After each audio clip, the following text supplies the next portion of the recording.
Maka Allah perintahkan Nabi Ibrahim untuk bawa Hajar ke Mekah, subhanallah. Maka dikatakan lelaki ya, kalau syahwatnya sudah bergejolak, hilang akalnya. Kalau wanita sudah cemburu, akalnya apa? Hilang. Paham Ibu? Paham. Alhamdulillah ya. Baik. Akhirnya Ismail karena dicemburui, Ibrahim karena dicemburui, dia bawa Ismail ke Mekah.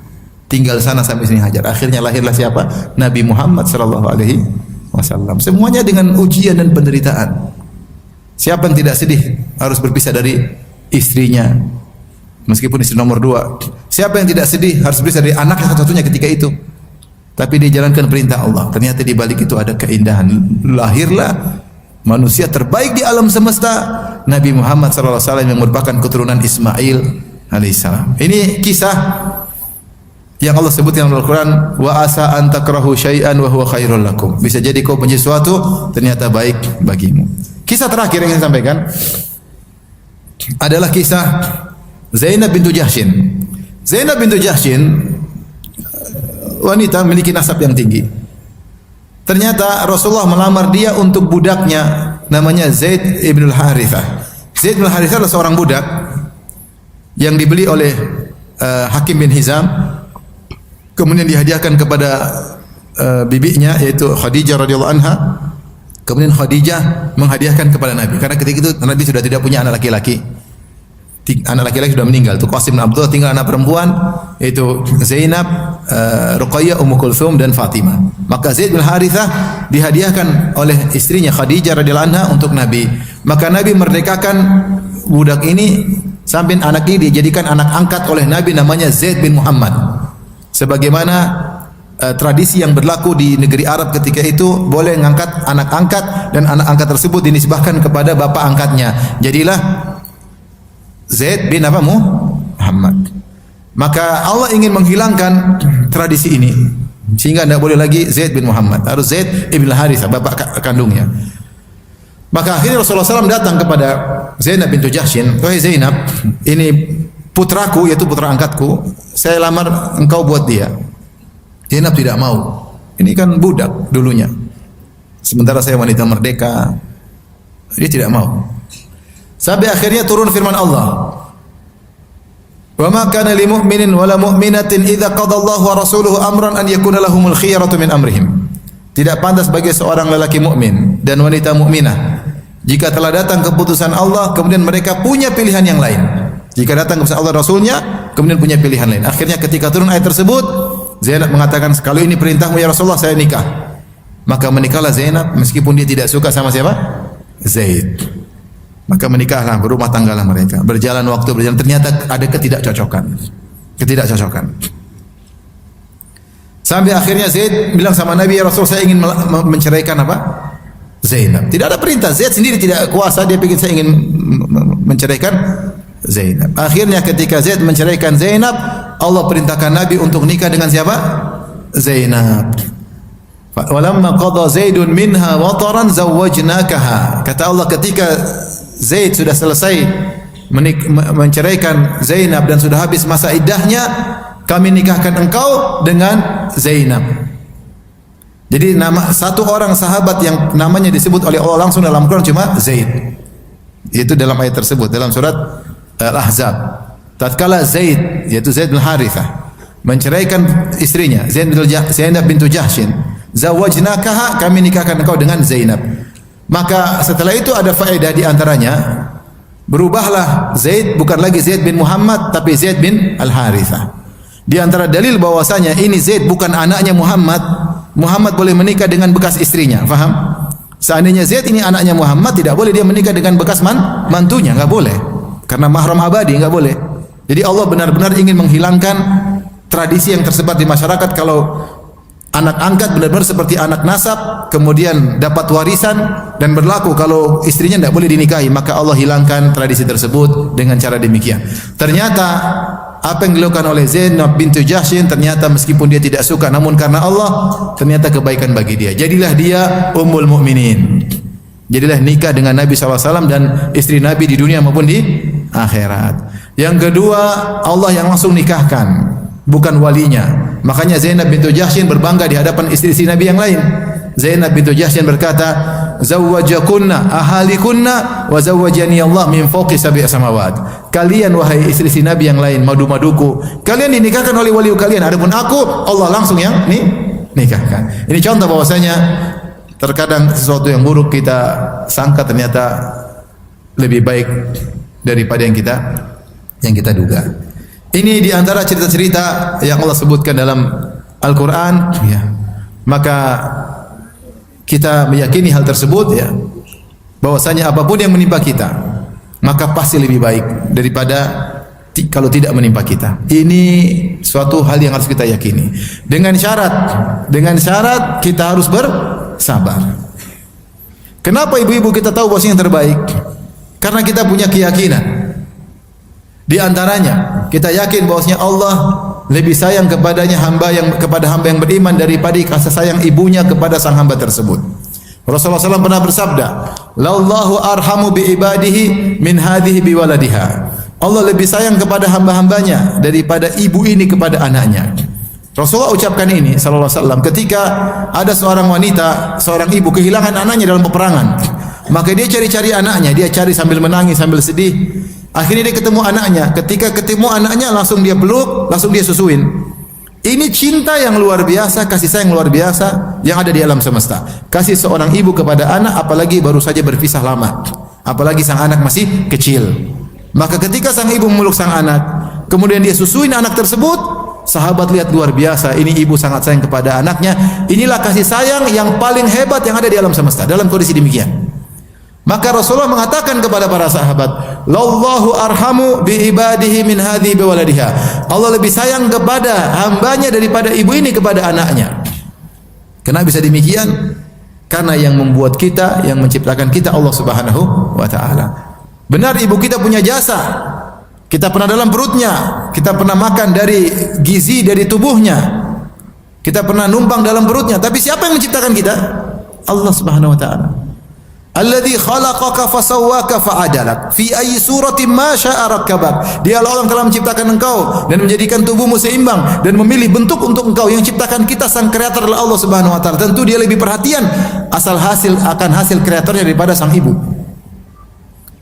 Maka kita husnudzon sama Allah, dan Allah telah berkata dalam hadis qudsi, "Ana inda dzanni abdi," sungguhnya aku menurut persangkaan hambaku. In dzanna khairan, kalau dia berprasangka baik, falahu, maka dia akan dapat kebaikan. Wa in dhanna syarran falahu, kalau dia berprasangka buruk, maka bagi dia keburukan. Kita diajar untuk husnudzon. Allah sayang sama kita. Allah sayang sama kita. Karena Allah sayang sama kita, dan buktinya terkadang kita ribut sama ibu kita. Terkadang ibu kita tidak maafkan kita, tapi kalau Allah Maha Pengampun. Maha Pengampun. Kita melakukan berbagai macam maksiat, menangis, Allah ampuni. Allah ampun. Ibu kita belum tentu. Ibu kita orang paling sayang sama kita, tapi ada yang lebih sayang daripada ibu kita, itu Allah Subhanahu wa taala. Makanya ketika Ayyub alaihissalam terkena penyakit bertahun-tahun, dia berdoa, "Wa ayyuba idz nada rabbahu anni massani ad-durr wa anta arhamur rahimin."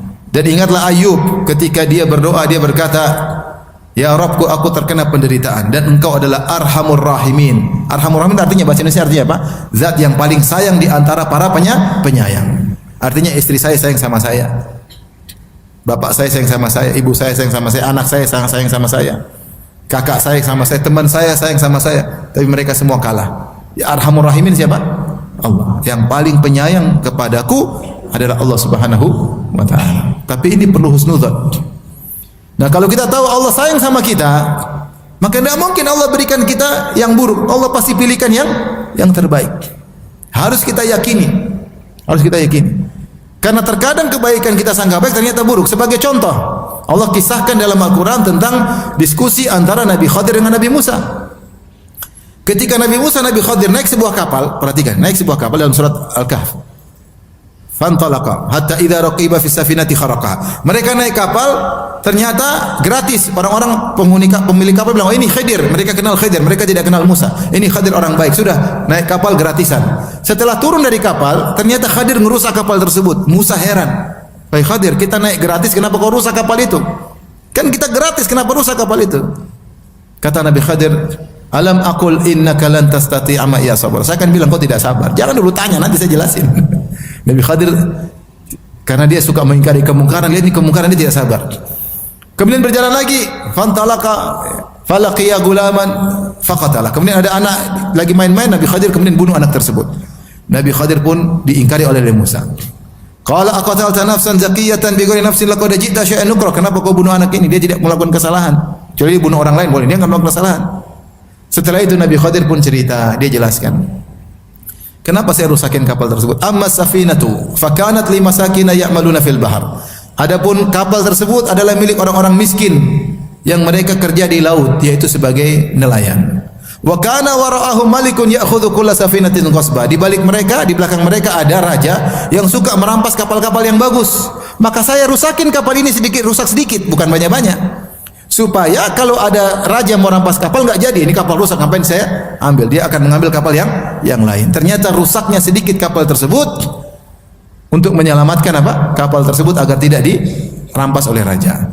Adapun anak yang mati, kata Nabi Khadir, wa ammal gulamu fakana abawahu mu'minaini fa khashina ay yurhiqahuma tughyanan wa kufra fa aradna ay yubdilahuma rabbuhuma khairan minhu zakata wa aqraba ruhma. Adapun anak ini yang mati tadi masih kecil, ya, ini kalau besar sangat disayang oleh kedua orang tuanya dan orang tuanya beriman. Saking sayangnya ini anak bisa menggiring orang tuanya untuk melakukan maksiat, bahkan kufur. Aku tidak mau ini anak nanti kalau besar menjerumuskan kedua orang tuanya dalam kekufuran dan dalam kemaksiatan. Maka Allah akan ganti dengan anak yang lain. Fa aradna ayyubdilahuma rabbuhuma khairan minhu zakatan, yang lebih soleh wa aqraba ruhma, dan lebih sayang kepada keduanya. Allah ganti. Ini tadi kurang soleh, orang tuanya yang sayang. Allah ganti dengan sebaliknya, ganti anak yang soleh yang sayang kepada orang tuanya. Ya tidak. Oleh karenanya, terkadang untuk kita baik ternyata ujungnya apa? Buruk. Ini contoh. Maka Ibnu Qayyim mengatakan kalau kau tidak bisa memikirkan apa di balik keburukan tersebut, kebaikan apa, renungkanlah dua kisah ini. Pasti ada kebaikan meskipun tidak sadari. Yang penting sabar. Yang penting apa? Sabar. Jadi yang pertama kita harus yakin Allah Maha sayang kepada kita. Namun ini ibu-ibu tidak akan bisa berlaku, kata Ibnu Qayyim dalam kitabnya Al-Jawabul Kafi. Orang yang suka maksiat susah dia untuk husnudzon, susah. Dia jarang sholat, jarang baca Quran, kerjanya nonton film Korea. Kemudian sudahlah. Seperti gini mau husnudzon susah. Ada sesuatu udah gelisah. Ini pasti. Wajar. Kenapa? Dia tidak terbiasa dekat dengan Allah Subhanahu wa taala. Tapi orang yang senantiasa salat malam, ada waktu baca Quran, salat 5 waktu, berzikir pagi petang, insyaallah mudah bagi dia husnudzon, mudah. Padahal hakikatnya Allah lebih sayang kepada kita. Tapi ingat, hamba tergantung persangkaannya kepada Allah Subhanahu wa taala. Yang kedua, agar kita bisa sabar, kita yakin bahwasanya semua musibah ini siapa yang bikin? Allah Subhanahu wa taala. Allah berfirman dalam surat At-Taghabun, "Ma asaba min musibatin illa bi idznillah, wa may yu'min billahi yahdi qalbah." Tidak ada satu musibah pun yang menimpa kecuali dengan izin Allah. Siapa yang mengizinkan terjadi musibah? Siapa? Allah. Siapa yang beriman, Allah akan beri petunjuk kepada hatinya. Maksudnya beriman bahwasanya ini semua dari Allah. Kalau kita tahu musibah ini Allah yang kasih, kita tahu Allah ini dia maha dalam segalanya. Maka kata Ibnu Qayyim ibarat dokter. Dokter tahu kita sedang sakit. Jadi musibah itu seperti obat. Dokter tahu kita sedang sakit. Maka dokter kasih resep obat yang mungkin kita nggak suka, mungkin pahit, mungkin harus begini, harus begitu. Tapi sang dokter tahu obatnya pas. Sehari 3 kali misalnya dalam waktu sekian lama, nanti penghujungnya pasti indah. Maka sungguhnya kita ini banyak penyakit dalam diri kita. Maka Allah kasih musibah. Yang kasih musibah ngerti betul apa yang penyakit dalam diri kita. Berapa lamanya, tingkat level musibahnya Allah tahu. Ini mampu dan ini cukup berapa lama. Nanti dia akan lebih baik. Karena kalau kita tidak dikasih musibah, kita ini akan terkena banyak penyakit. Dia adanya penyakit Fir'aun, sombong dan angkuh. Saya tanya sama ibu-ibu, kalau ibu-ibu misalnya dagang, tidak pernah rugi, selalu untung terus, kira-kira ujub atau tidak? Ujub. Ibu-ibu kalau sehat, tidak pernah sakit, pasti saya ini ada sombongnya. Ya. Kalau ibu-ibu cantik melulu, tidak pernah jelek, wah itu sudah luar biasa. Makanya terkadang Allah kasih musibah-musibah agar menghilangkan penyakit-penyakit tersebut. Penyakit-penyakit tersebut. Kadang kita bahkan terkadang Allah mentakdirkan seorang terjerumus dalam maksiat, akhirnya tidak ujub. Karena kalau dia selalu taat, apa orang itu? Terkadang di sini terjatuh. Allah kasih teguran. Terkadang dia menghina orang, dia terjatuh atas apa yang dia hinakan supaya dia sadar. Kau juga manusia seperti dia. Akhirnya tidak ujub. Jadi sebenarnya di balik musibah itu banyak sekali faedah-faedah yang mau kita renungkan. Yang penting yang kita tahu ini dari Allah. Ini dari Allah. Kalau Allah yang kasih, Allah tahu yang pas levelnya, kapan waktunya, Allah yang lebih tahu. Dengan syarat kita bersabar kepada Allah Subhanahu wa taala. Ini saja ibu-ibu yang dirahmati Allah Subhanahu wa taala. Ya. Bahwasanya ya, apa yang Allah takdirkan itu pasti lebih baik bagi kita jika kita bersabar. Ada sebuah kisah yang masyhur ya, tapi saya tidak tahu akan kebenaran kisah ini, sekedar ilustrasi bahwasanya disebut ada seorang raja yang punya menteri yang sangat selalu husnudzon kepada Allah ya. Maka ketika terjadi musibah apapun dia selalu berkata al khair khairatullah, yang terbaik adalah pilihan Allah Subhanahu wa taala. Selalu demikian. Selalu demikian. Suatu saat sang raja sedang makan, tahu-tahu kemudian tangannya kepotong atau kena sesuatu, akhirnya terluka. Maka menteri tersebut berkata, wahai raja, yang terbaik adalah pilihan Allah. Raja pun marah. Waduh, tangan saya buntung, jari saya buntung, kau bilang terbaik. Penjarakan menteri ini. Akhirnya menterinya pun di penjara. Ketika di penjara dia bilang juga, yang terbaik adalah pilihan Allah. Dia di penjara. Akhirnya sang raja dengan tangannya yang hilang satu jarinya karena kecelakaan, maka dia pun keluar bersama anak buahnya berburu. Akhirnya mereka keluar dari daerah kekuasaan mereka karena mengejar buruh. Akhirnya dia ditangkap oleh sekelompok orang yang menangkap manusia dari suku yang lain untuk dipersembahkan kepada arwah. Ditangkaplah sang raja ini. Kemudian sudah disiapkan untuk disembahkan kepada roh-roh sembahan mereka. Ternyata didapati, ternyata tangannya, jarinya ada yang hilang. Kata mereka, tidak bisa. Kalau mau jadi tumbal atau jadi sesembahan harus lengkap tubuhnya. Ini guys, lepasin aja. Akhirnya dia lepas, pulanglah dia. Akhirnya dia baru sadar perkataan menteri tadi benar. Bisa jadi kau benci sesuatu ternyata lebih baik. Ternyata jari tersebut putus, ada hikmahnya di balik itu, tidak jadi tumbal. Dia segera keluarkan menteri. Dia bilang, menteri benar perkataanmu. Tapi kamu kenapa waktu di penjara bilang lebih baik? Kata menteri, kalau saya tidak di penjara, saya pasti ikut temani engkau sana berburu. Saya pasti juga mati di sana. Ini segera ilustrasi. Allah alam akan kebenaran kisahnya. Intinya seorang belajar untuk husnudzon kepada Allah Subhanahu wa taala. Dan saya katakan tadi, kalau sabar pasti, saya bukan bilang main-main. Saya bersumpah demi Allah, kalau kita bersabar pasti ujungnya lebih apa? Lebih baik, pasti. Dan itu pengalaman hidup banyak. Cuma tidak mungkin kita ceritakan di sini. Wallahu taala alam bisawab. Demikian saja ibu-ibu yang dirahmati Allah Subhanahu wa taala. Semoga ibu-ibu bisa menjadi wanita-wanita yang salehah di surga kelak, dikumpulkan bersama suami dan anak-anak dan semua kerabat.